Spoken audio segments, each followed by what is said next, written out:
अब बात कर लेते हैं संभावित रोग इन्हें कौन कौन से होते हैं, ये भी बात समझने की है। अब यहाँ पर हमारा आयुर्वेद क्या कहता है, इनको हृदय के रोग बहुत ज़्यादा होते हैं, खून की इनको प्रॉब्लम रहती है, ब्लड से रिलेटेड इनको प्रॉब्लम हो जाती है, इनको पीलिया का रोग इसलिए कहा गया है।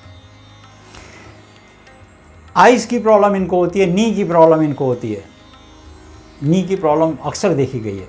अच्छा, महिलाओं को प्रजनन में प्रॉब्लम होती है, गले में प्रॉब्लम होती है, इनको गले की थोड़ी सी प्रॉब्लम रहती है, ऐंठन रहती है इनके पेट में बहुत ज़्यादा, एनीमिक और बेचैनी बहुत ज़्यादा रहती है। अब यहाँ पर एक बात और समझ लेते हैं, हमने बताया कि इनको ये प्रॉब्लम आई क्यों, अभी समझें आप।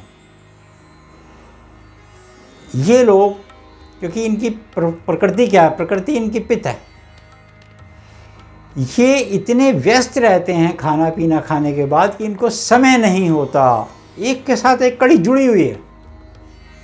हमने बहुत सारे ऐसे मरीज देखे हैं, बहुत सारे ऐसे उच्च पदाधिकारी देखे हैं, जब उनकी नाड़ी पकड़ी, कुंडली तो देखी अलग, जब उनकी नाड़ी पकड़ी तो हमने कहा महाराज आपने तो अभी तक खाना ही नहीं खाया।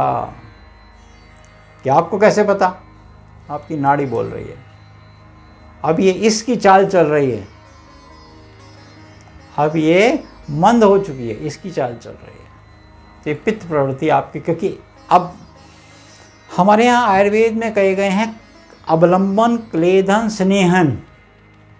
एक मुंह में जब हमने किसी को देखा, मान लीजिए आपने अभी चाट पकौड़ी की दुकान पे गए, चाट पकौड़ी की दुकान पे आपने देखा कि वो चाट बल्ला भल्ले डाल रहा है, उसके अंदर सब माल मसाले मिला के डाल रहा है, चटनी डाल रहा है, ये डाल रहा है।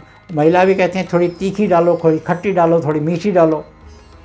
तो कैसे पता लगा? वो आँख ने कमांड दी मन को, और मन ने कमांड दी जीवा को, जीवा के अंदर निकला सलाइवा। सलाइवा का रूप नाम है, एक अन्न को गीला करता है, वो पहले से ही तैयारी कर लेते हैं।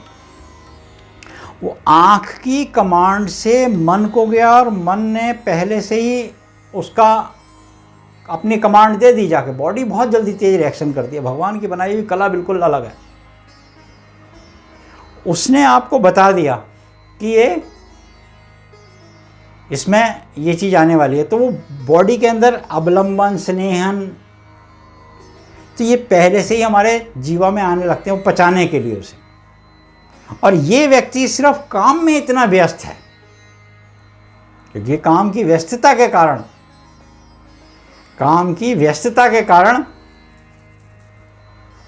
कुछ नहीं कर पाता, क्योंकि वो खाना तो खा नहीं पाया उसने।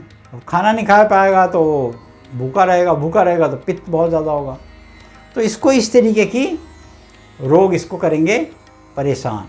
तो ये इसलिए कारण है कि इसको पाचन नहीं हो पाता, इसको पित्त की प्रवृत्ति बहुत ज़्यादा होगी, पित्त जो है बढ़ेगा इसका। और अग्नि है, वो अग्नि पर जठर तो चलती रहती है, जैसे ही खाना गया जठराग्नि, वो जठराग्नि चली और उसने खाने नहीं, मन में तो है भूख लग रही है, भूख लग रही है, वो काम कर रहा है। बड़ा अधिकारी को समय कम मिलता है, जैसे पद बढ़ता है भोजन कम होता है, ये ध्यान रख लीजिए। जैसे पद बढ़ेगा वो भोजन आपका कम हो जाएगा।